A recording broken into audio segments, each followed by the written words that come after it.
Howdy folks, it is Diecastbuffet here again. Welcome back to NASCAR Thunder 2003. It's time for the summer stretch. Dale Jarrett won the 2010 Coca-Cola 600, and that was a miserable race for the Jeff Burton camp after our huge win at Talladega. But as the Winston Cup rolls on to the summer stretch, you had Atlanta, Pocono, Chicagoland. Man, I miss Chicagoland. And then you got Infineon Raceway. But oh, by the way, if you're new to the series, Infineon kicks off our 3-race wild card stretch. We'll be going to the Daytona Road Course, which is generally ran in a Thursday event.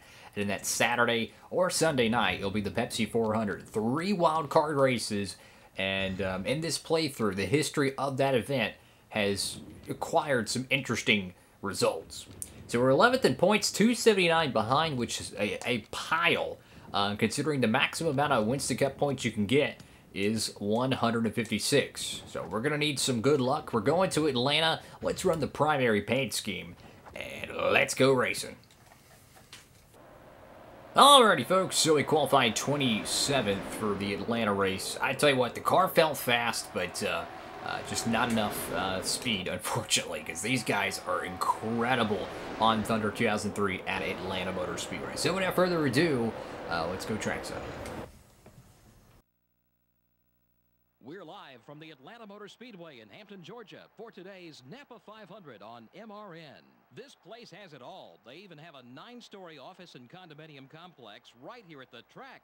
And there's always great racing to go along with the amenities. Isn't that right, Barney? The high speeds that can be reached here does make for some exciting racing. There's no restrictor plates to keep them from being able to pass either. It's just all out, flat, good old stock car racing with the best drivers in the business. I can't wait to get this one underway.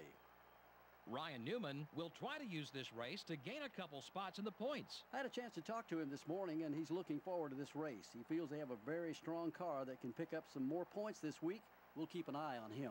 Jeff Burton will try to use this race to close in on the points lead. Oh, yeah, and all these guys in the top 5 are fighting hard week in and week out to gain as many points as possible. It's harder to pick up spots once you're into the top 5.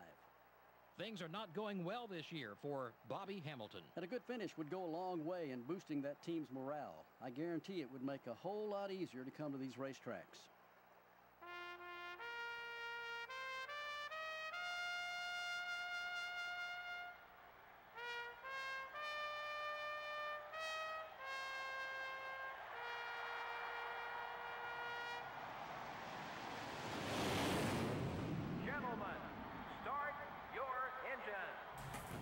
Alrighty, folks, here we go. Engines are fired. Going to be the Coors Light Dodge of Sterling Marlin and the Pfizer Ford of Mark Martin on the front row. And I tell you what, it's going to be a very tough event for us. Mid-pack at Atlanta Motor Speedway is a bad thing. However, for whatever reason, this track instigates a lot of cautions. So, on Thunder 04 and Thunder 03, the AI tend to bring out a few yellows here. So, I'm hoping we have a complete wreck fest and we'll be able to use those cautions to give us a chance to adjust on the race car, or at least just, close the gap, so to speak. But regardless, it is very loose in the corners. But this is old school Atlanta, guys. This is not the Super Speedway edition. If you're a new fan to the sport, this was the old configuration, which in my opinion was a beautiful, beautiful racing surface. But let's see how this one shakes out, guys. The AI is much stronger at this racetrack on Thunder 03, but we got to be careful to make sure we avoid any contact as we just hit the 26 car. Sorry about that, bud.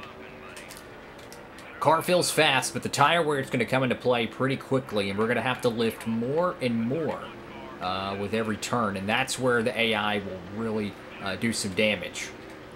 So hard to carry speed through the corner here at Atlanta. There's a few tracks in this game that are just stupidly difficult. One of those is easily Las Vegas. I would maybe throw in, what's another tough track? Charlotte is definitely a hit or miss for me. But you know what? Some people are better at other tracks than others, right? Like, I'm sure there's probably a lot of people who are not good at maybe a Michigan or a Texas on this game. And unfortunately, I'm decent at that. Or at least, maybe not. Probably most of the people are really good at it, honestly. Anyways, everyone's kind of single file here. Slow cars up front, kind of handicapping the field here, trying to go for the 29th position underneath Robbie Gordon. And I tell you what, man, these cats are doing a little bit of tandem drafting. Now that I think about it, this race right here is racing so much like the plate races we saw in 2022. Think about that, guys. They're too wide, and they're all nose to tail, but they're not like bump drafting. Like, if you took what you're seeing right now and compared it to the 2022 Cup race, it's exactly how it is. Every car has a little bit of a bubble. Oh, sorry, Mayfield. Everybody has a bubble, but they're still plate racing. This is crazy. Like, it literally is like the plate races you would see in the year 2022. And oh my goodness, we almost lost the race car. And don't get me wrong, but I think Tony Stewart is leading the pack. And if that's the case, how is a Winston Cup Championship contender slowing up 15 cars? That is incredible, guys. Tony Stewart must not excuse me, must not be too fast today, or is that Waltrip in second that's slowing everybody up? Who knows? We've kind of moseyed our way up to 26th here. The car's decent. Surprisingly, it's a whole lot better than I anticipated. But if I had to be honest with you, I think it's the draft and these cars being so slow in the artificial plate racing, if you will, because that's what this Winston Cup event has became, that's helping us out. So once this pack, you know, breaks up, then things get really interesting.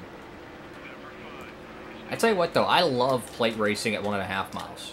I'll be honest with you. If they ever decide to turn Texas Motor Speedway into that, I'm okay with that, because if they can't go back to the old Texas configuration, and by old Texas I mean, what is it, 2001, 2002 to 2016, they need to go super speedway, because whatever product they provided 2017 to as the time of this video is horrible, and that's just my honest opinion on it. If it was up to me, they should have done the super speedway at either Las Vegas.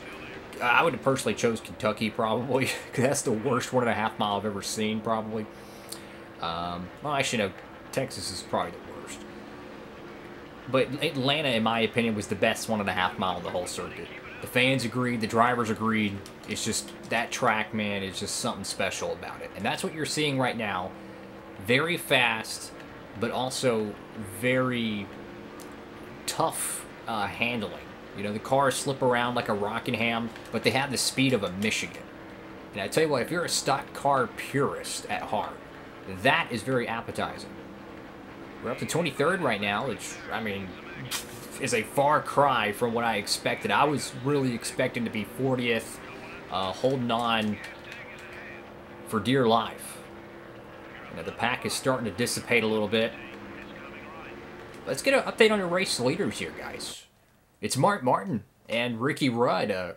Ricky, I almost said Rookie Rudd. Sterling Martin, Kenseth, and of course Tony Stewart. Here's last week's winner at Charlotte Motor Speedway. That would be the 88 car, Dale Jarrett. A great run for him. And you know, I don't think there's been a defined championship favorite this season. It's certainly not us. We're down the points pretty heavily. Nearly 2 full races, if not 2 full races out. I would say Martin has a great shot at it, obviously, you know, low-hanging fruit, but I would not count out Tony Stewart, and I would not count out Sterling Marlin as being a sneaky favorite to win this Winston Cup. Lap 11 out of 32, pit stop should be coming up pretty soon.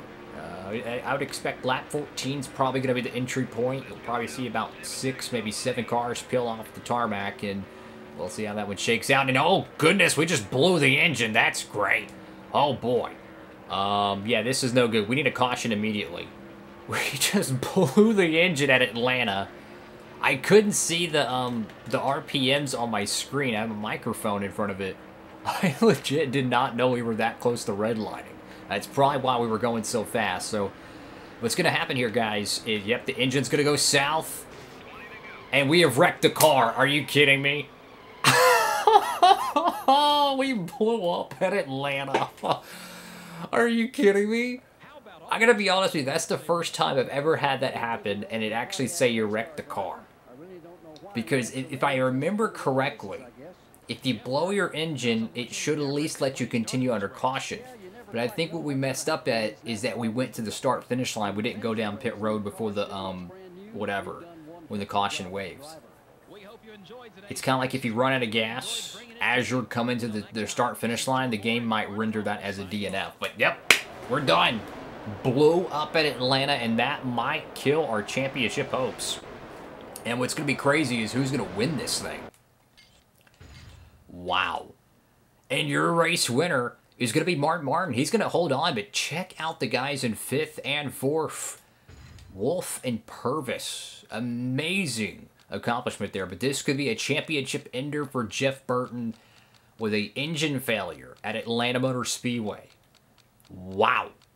I did not know when you have the engine failure, right? And you're on the racetrack and you take the yellow at the stripe, that the game would render that as an automatic DNF. I did not know that. It's amazing to me how a game that I played 20 years ago from Blockbuster is still teaching me new ways on this game. Like that, it's like it reminds you of GTA San Andreas, how they're still finding secrets about that game nearly 20 years later. Well, guess what? I'm learning even more about Thunder 2003 20 years later. It's absolutely asinine to me. But yeah, that's going to be a great point save for Gordon, Earnhardt, Martin. What about, yeah, Marlin's up in the mix, Tony Stewart as well. But who led the most laps, though? I imagine it's going to be the Pfizer 6 car. And oh boy, he dominated. So the Roush Couture wins in a photo finish nearly over Earnhardt. Well, that's all for now, guys. Thank y'all so much for watching the video. Sorry for blowing up the Ford, what is it? Yeah, Ford Taurus. Almost said Ford Fusion. That's all for now, guys. Make sure to like, comment, and subscribe. And for all your NASCAR diecast shopping needs, hats, t-shirts, you name it, make sure to check out that promo code down below. You can save on shipping over there at Circle B Diecast, guys. Don't have to use the code, but if you do, it does help out the channel. On to the next one, fellas. Thank y'all again for watching. Have a great one. Diecastbuffet, signing off.